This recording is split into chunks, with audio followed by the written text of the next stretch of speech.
Can you flesh out for us, can you define the character of Walter White? I didn't realize all this in the early going. I didn't realize who this character would become, and so much of it is part and parcel is due to the actor playing it.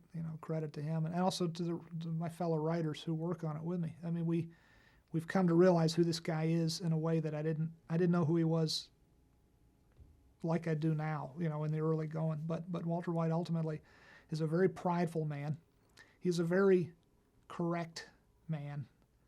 I don't mean he's correct in any moral sense. He's very immoral at this point in the show here in season 4. But there's a right way and a wrong way to do things. There's the scientific way. He's a guy when we first meet him who wants all the I's dotted and the T's crossed. And he loves science. And he has this great passion for science, but not much of a passion for anything else when we first meet him. He's kind of marking the days and kind of sleepwalking through life, and then he finds out he's got cancer, and then that changes everything. That changes his whole worldview in a very quick second.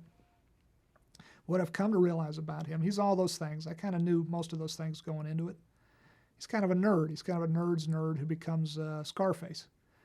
And that was the fun for me. That was the fun in the early going. But what I've come to realize is he's one of the world's most adept liars.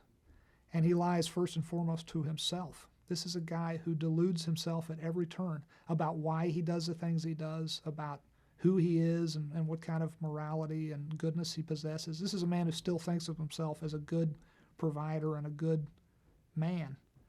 When, now 46 episodes into this series, he's anything but. And that was the point. That's the experiment of Breaking Bad.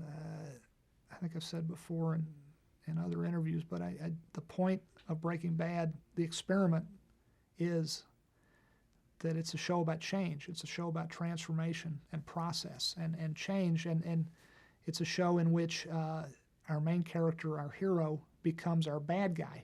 Our protagonist transforms himself through